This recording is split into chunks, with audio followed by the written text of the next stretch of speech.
la idea o una breve síntesis de mi nuevo libro, Hasta la memoria siempre, la palabra como patrimonios de los pueblos. Es mi segundo libro, el anterior que publiqué también en Pamiela, era otra cosa, el objetivo era construir archivos de historia oral para las organizaciones sociales, por eso el título es Nuestras voces en movimiento. Y es un libro que me gustó muchísimo escribir y que también me mostró, a partir de la utilización del libro en distintas organizaciones sociales y colectivos, algo que en este nuevo libro, Hasta la memoria siempre, trato de mostrar más vehementemente, que es que la historia y la memoria, trabajadas a partir de la historia oral, es democratizadora, ¿sí?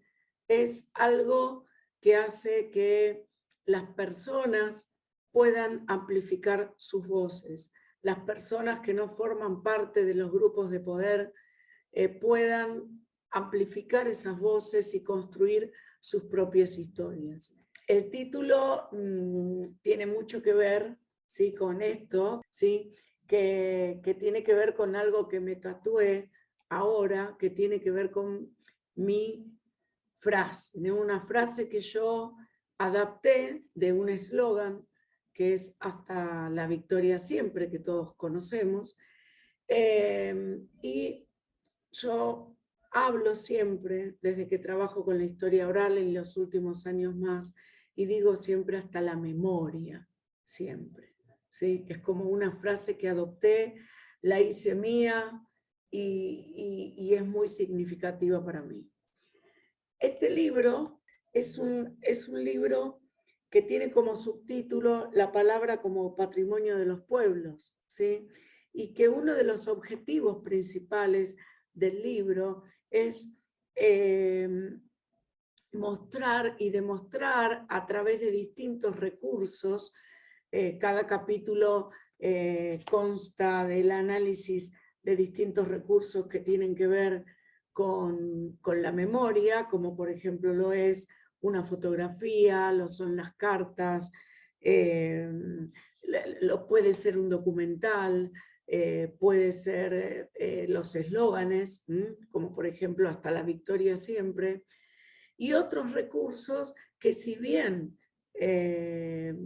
tienen un origen, ¿sí?, los utilizamos a lo largo del tiempo y nos apropiamos cada uno de nosotros de esos recursos como nos parece significativo.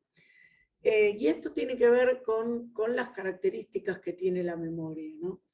Nosotros cuando recordamos algo lo hacemos desde el presente. Ese presente condiciona nuestra manera de recordar y esa manera de recordar y esa manera de, por ejemplo, mirar una fotografía que miramos hace mucho tiempo, hace que podamos encontrarles nuevos significados. ¿Por qué? Porque, por ejemplo, esa fotografía la estamos analizando desde un presente que condiciona la manera de verlo. Por ejemplo, en uno de los capítulos que trabajamos en el libro, que tiene que ver con una fotografía que para mí siempre fue icónica, el capítulo se llama La memoria no se detiene para ser fotografiada, tiene que ver con una de las fotos, ¿no?, más icónicas para mí como historiadora, que es la mujer, la madre migrante en general, ¿no? La conocemos como la madre migrante, pero yo la empecé a conocer en libros de texto y esta fotografía lo que hacía era ilustrar, como lo hacen las fotografías en la mayor parte de los libros que se usan en las escuelas, ilustrar un momento, ¿no? Entonces, esta fotografía, de la que yo sabía nada más que el nombre, me acompañó durante muchos años Y hace poco tiempo, antes de escribir el libro, me puse a investigar la historia de esta fotografía. Y bueno, y cuando uno ve que una fotografía que le muestran y que dice la madre migrante 1929, crisis del 29 en Estados Unidos, a uno se le incorpora en la memoria como eso. Pero cuando uno empieza a investigar el recurso, y no solamente el recurso en cuanto a quién fue la fotógrafa y lo que le pasaba a la fotógrafa en ese momento, para quién trabajaba, era Dorothea Lange, ¿no? Pero para quién trabajaba, por qué hizo su fotografía y cuándo la hizo, se da cuenta que es una fotografía, ¿sí?, que se usó para para ilustrar distintos acontecimientos, pero que su historia, ¿sí?, y la memoria de esa fotografía no tiene mucho que ver con lo que nosotros pensábamos. Es más, ni siquiera hasta hace pocos años se conoce el nombre de la fotógrafa, perdón, de la fotografiada, la señora Thompson, ¿no? Florence Thompson. Entonces, yo cuando muestro esta fotografía y no... Ahora, ¿sí?, ahora que estamos asistiendo a esta invasión, cuando muestro esta fotografía, aunque sea en blanco y negro, el blanco y negro es un tema atemporal, y se la muestro a estudiantes, la mayoría no sabe qué fotografía es, lo cual me da un poquito muestra también los contenidos como van bajando a lo largo de los años, ¿no?, en la escuela. Y los jóvenes lo relacionan con un refugiado, por ejemplo, ¿no?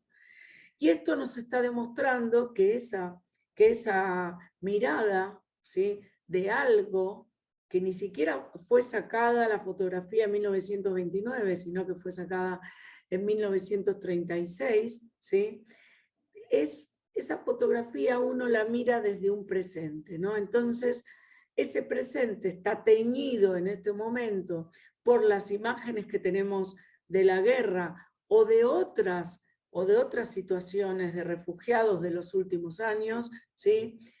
A nosotros nos vienen de Europa todas esas imágenes, y bueno, yo trabajo mucho en España y estoy muy acostumbrada a ver esas imágenes. Entonces es lógico que alguien mirando desde el presente pueda relacionar a esta mujer con una imagen de una refugiada o de alguien que está desesperado o que está esperanzado, ¿no? Podemos decir varias cosas de acuerdo a cómo sea nuestra mirada. Entonces, en cada uno de los capítulos utilizo un recurso, por ejemplo, empiezo con el tema de las cartas, y de la memoria como la resistencia, ¿no? La memoria se resiste al tiempo. La memoria nos muestra también, analizándola desde este lugar, ¿no? Desde que recordamos desde el presente, ¿no? La memoria también forma parte de la resistencia al tiempo histórico, ¿no? Y al paso del tiempo. Como pasa, por ejemplo, con nuestras madres y abuelas de Plaza de Mayo. ¿Por qué será que viven tantos años, no es cierto? ¿Será que la memoria y la necesidad de seguir buscando a sus hijos y a sus nietos hace que también esa búsqueda de justicia, pero ese mantener la memoria vigente y luchar porque los demás también tengamos memoria, hace que vivan tanto tiempo? No sé, es algo que se me ocurrió ahora y se los comento. Entonces, cada capítulo de este libro tiene un recurso, por eso es muy interesante para investigadores, para investigadoras de todas las ciencias sociales, todo lo que sea humanidades, porque además trabajar con la memoria a través de la historia oral nos permite hacer un trabajo transversal a todos los campos de estudio, ¿no? Por eso también es tan democratizadora, ¿sí?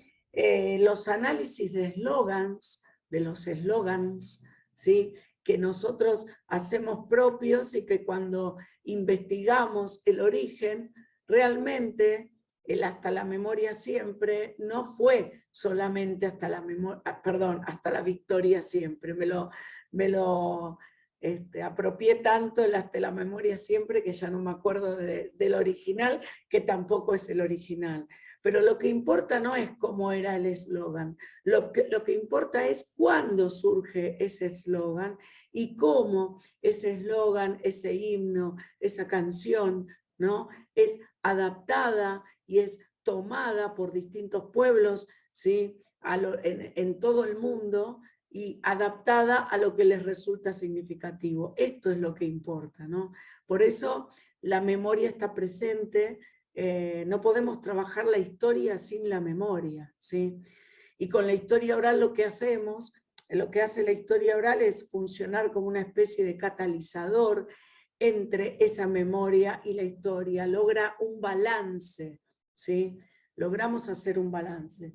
Después hay un documental que a mí me gustó mucho, que es del periodista Gonzo, bueno, el periodista gallego Gonzo, al cual entrevisté, y el documental se llama Detrás del muro, y es un documental que les recomiendo, es maravilloso, pero hago un análisis del documental desde lo que significa un documental cuando trabajamos con personas a las que las entrevistamos, ¿no? Y cuando trabajamos nociones como las que trabaja este muchacho, este gran periodista, como son las nociones de muro, de xenofobia, de persecución, y en esas memorias de estos jóvenes que entrevista Gonzo, que se escapan de países como Honduras o Guatemala o México,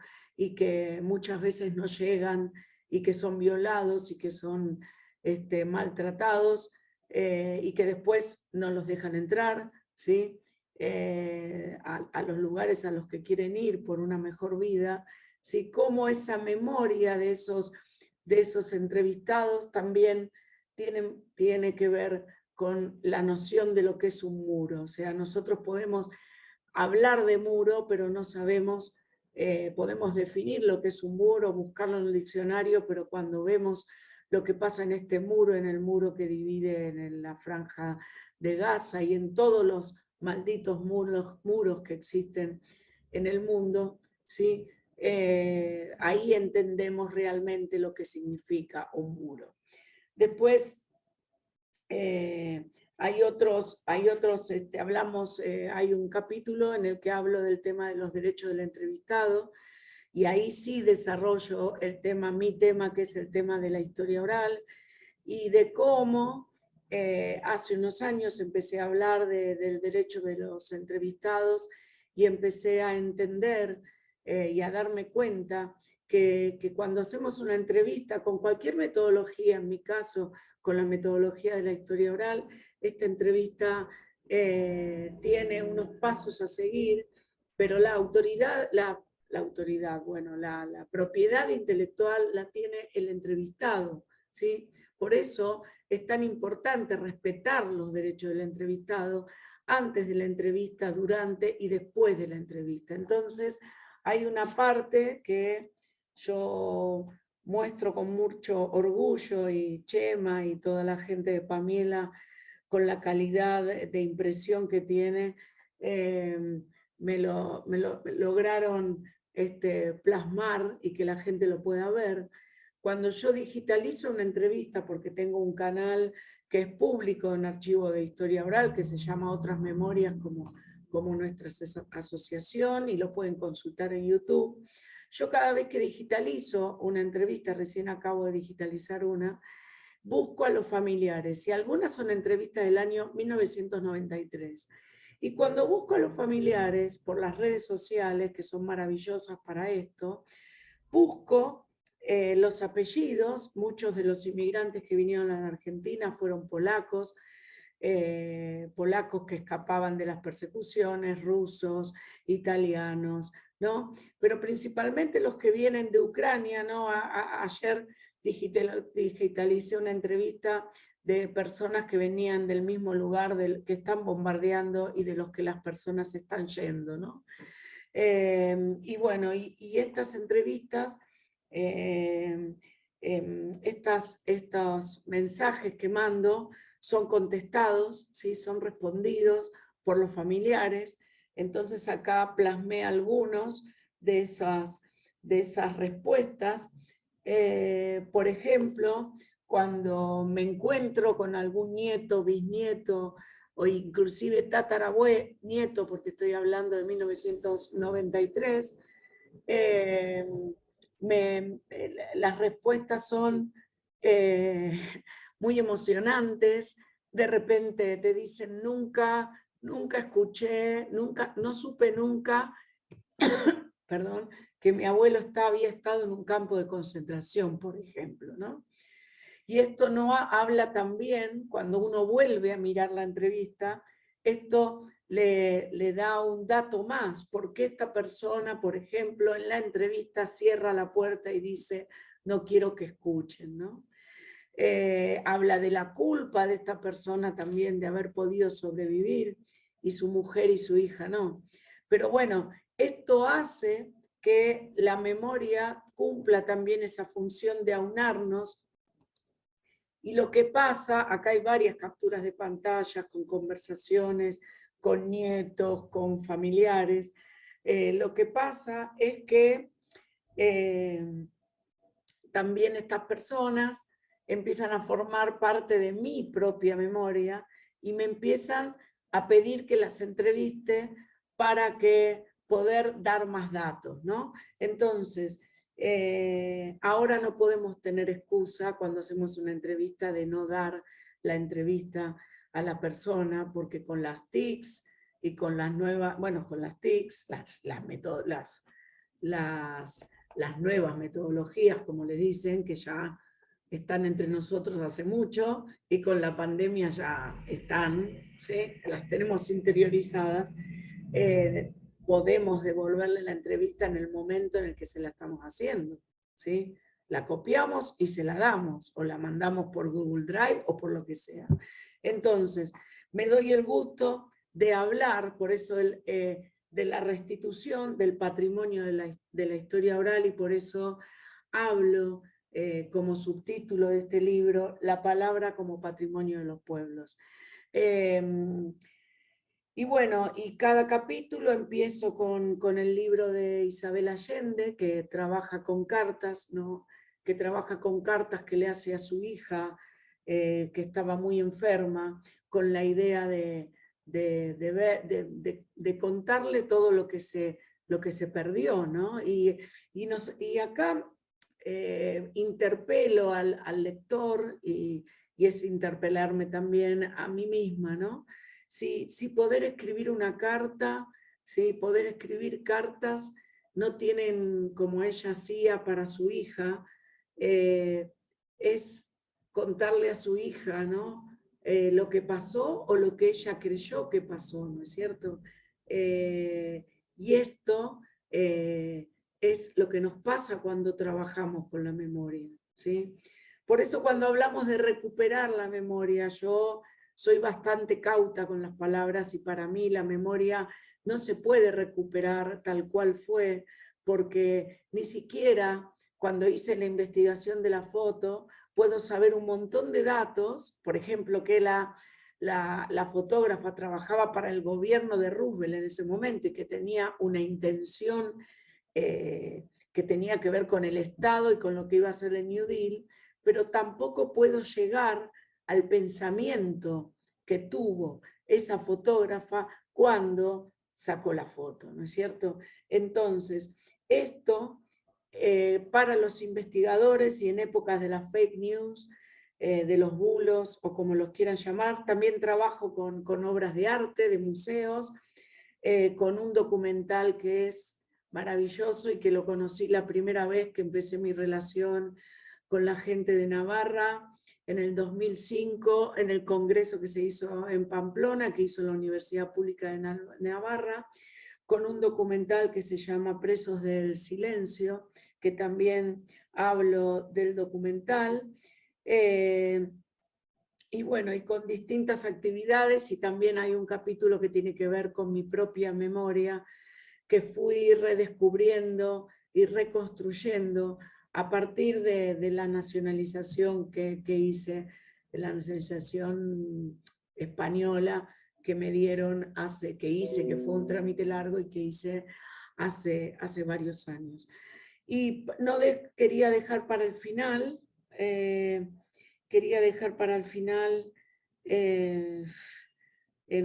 a quien prologó mi libro, ¿no? Mi libro fue prologada por una amiga, una militante también de la memoria y la historia, una historiadora maravillosa, con la que tengo la suerte de trabajar hace varios años, que es Cristina Escrivá Moscardó, ¿sí? Que es una valenciana divina, es mi hermana, ¿sí? Es mi amiga. Y bueno, y una de las cosas también a la que nos ayuda, además de un montón de otras cosas que no estoy diciendo por el tema del tiempo, entender que la memoria sin la historia y la historia sin la memoria no pueden existir, ¿sí? Pero entendiendo que ni la historia ni la memoria son lineales, ¿sí? Y que a través de una entrevista de historia oral yo puedo encontrar lo particular en lo general, ¿sí? Yo empecé con el tema de experiencias migratorias, y para poder hacer una entrevista de historia oral tengo que leer muchísimas fuentes, otras fuentes, antes de hacer la entrevista, ¿sí? Fuentes que tienen que ver con las experiencias migratorias a Argentina, específicamente a Buenos Aires o Entre Ríos, los lugares que más flujo tuvo de inmigrantes, Córdoba, Santa Fe, ¿sí?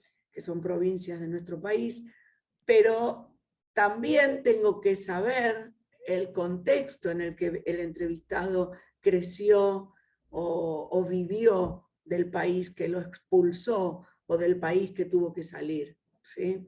Entonces, esto también es muy importante, entender que la historia oral, por más que yo me lea todos los libros y me digan las causas de la venida de los italianos fue la guerra, el hambre, o de los españoles fue el hambre, la guerra civil, o que para mí tampoco, bueno, yo no la llamo guerra civil, para mí es directamente terrorismo de Estado, lo que sucedió.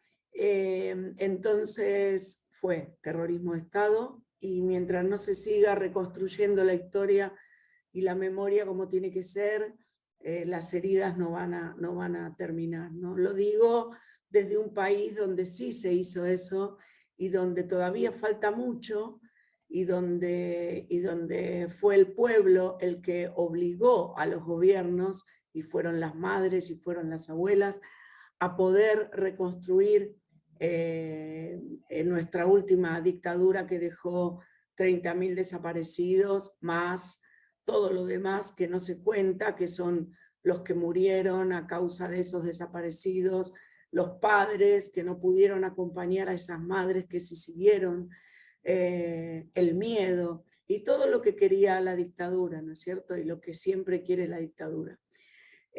Así que acá me parece que está al revés, pero bueno, es hasta la memoria siempre, la palabra como patrimonio de los pueblos. Y bueno, para terminar, quería decirles que este libro es para investigadores, pero es para también formación de docentes, porque se analizan las fuentes de una manera en que la que ya no se están analizando, ¿sí? Y esto también tiene mucho que ver, y tiene que ver con la educación desde los 90, ¿no? Y el bajo contenido de la educación en los 90, desde los 90, con los neoliberalismos.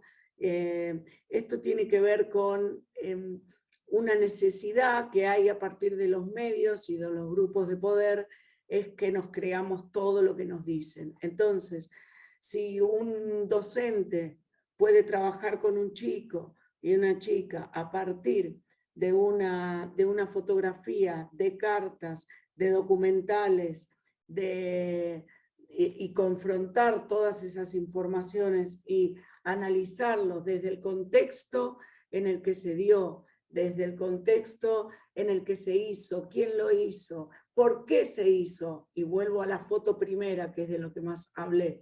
Si yo no me entero que esa fotografía, la madre migrante, la hizo Dorothea Lange por orden de Roosevelt, ¿sí?, en el año 1936, y que Roosevelt le dijo que no sean ni negros ni mexicanos los que fotografíen, ¿sí?, como uno de los datos, a mí me falta una gran parte de la historia de esa fotografía.